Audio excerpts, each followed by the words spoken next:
Hi, everyone, and welcome to this week's edition of What's Driving Token Prices. I'm your host, Katie Talati, Director of Research at Arca. For those joining us for the first time, I'm responsible for identifying and analyzing digital asset and blockchain opportunities for Arca's funds. As part of our research, my team and I examine token prices and the market events that act as catalysts for price change. Based on our research and market events over the past week, here are some notable token price movements and what we think drove these moves. As a reminder, this commentary is not intended to be investment advice, investment research, or an investment recommendation. Please consult your investment professional for your own circumstances. Okay, everyone. It's been a bit of a week. Some action-packed stuff going on here. We had the Fed ended up cutting rates a total of 50 basis points, which most people were not expecting. There's also been intensifying war and geopolitical tensions in the Middle East. And apparently, Kamala Harris flipped on crypto over the weekend, saying that she was all for digital innovation. Still have to dig in on what exactly that means and how that will be reflected in actual policy, but a lot of folks are getting much more bullish on the outcome of the election. Finally, we ended up ending last week with Solana Breakpoint, Solana's annual conference, which was just chock full of announcements, and some of which we will dive into here. So to start, we are going to talk about Sky, formerly known as MakerDAO. So MakerDAO or Sky, they're basically a DeFi product that issues a decentralized stablecoin that's backed by ETH and other assets. This past week, they officially started their migration for users, allowing them to swap their DAI stablecoin to USDS, which is the new stablecoin. And then also users can swap their MKR or Maker token for Sky tokens. And that's going to be at a ratio not of 1-to-1, but 1 to 24,000. If you notice, the price of Maker is like $1,500 to $1,600. So that's kind of the reason for that. So far, about 400 million worth of DAI has actually been migrated to USDS of the total 5.4 billion supply, so just under 10%. And then we've seen about 5% of the total Maker supply migrated to Sky. The other big surprise with it was that Sky's founder, Rune Christensen, also made this surprise announcement at Solana Breakpoint this past week, revealing that Sky would deploy on Solana using the wormhole bridge. So Sky, for context, Maker has predominantly been on Ethereum. It hasn't had any deployments on other chains. Part of Sky's end game roadmap includes creating a whole separate chain and ecosystem for the project further down the road. So Sky is going to be providing large liquidity incentives to promote the usage of the Sky token and USDS on Solana. So that was definitely a big announcement. Despite this, though, Sky has definitely struggled with the market, or Maker in this case, since Sky is still too small yet to still start trading, and it is up 6.3% for the week. Okay, next up, we are going to talk about Solana just because they did have their conference. So Solana is the biggest, second largest layer one ecosystem after Ethereum. They had their annual Breakpoint conference and they made a bunch of headline announcements. The biggest one was probably that they have released something called Frankendancer, which is a validator client developed by Jump Trading, and that is live on mainnet. So Frankendancer, so just to explain what a validator client is basically that's when you have a network like Ethereum or Solana, you have what they're called software clients, and it's basically the software that the nodes run on to use the network. And so it's been kind of like this long held belief or understanding that you want a lot of client diversity or client software diversity. Ethereum has that. There's about two main clients right now. One is Geth and the other is Parity.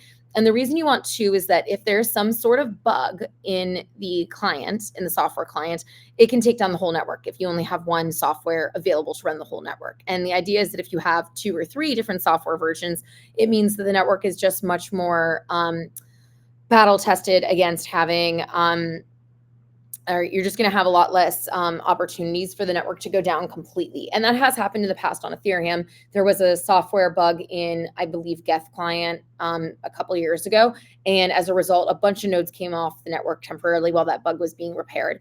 Now, imagine the network was still able to run, process transactions, keep the blockchain running, but it wouldn't happen if you had not had that backup client. And so The idea is that by Jump has been working on Fire Dancer for a couple years now, and that is supposed to be the full validator client that will hopefully give Solana that kind of more battle tested ability, kind of similar to Ethereum. Now, Franken Dancer is the precursor to Fire Dancer. It's on mainnet right now.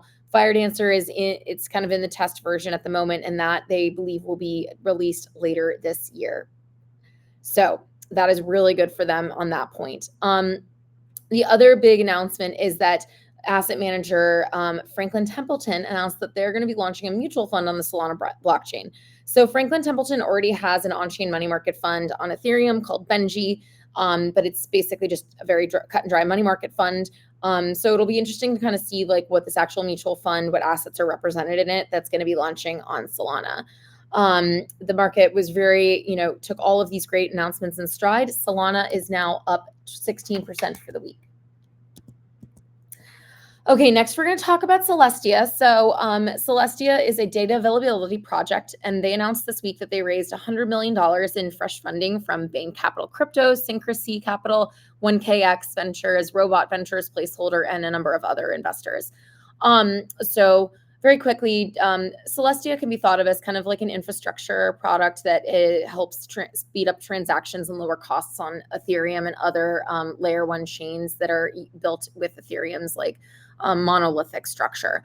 So the announcement, though, it comes as Celestia's TIA token is about to see a very large cliff unlock next month in October. And it will be increasing the total supply by 148%. So that's a really big number. The project also launched its mainnet and token just under a year ago, and it really was like the first token to like really outperform. It did so well on its token generation event last October. A lot of people kind of look at Celestia and they're like, this was the token that took us out of the rally or took us out of the bear market. And so it will be really interesting to see a year later now, like how does the market receive that unlock? So obviously this great announcement of their $100 million fresh funding kind of came at a bit of a odd time right before their token unlock. A lot of folks on Twitter did cry foul. So it is kind of something to just, keep in mind here. So as I was saying also, so most feel the project, though, is significantly overvalued at about $7 billion fully diluted, especially since they only have $41,000 in fees total in the last year.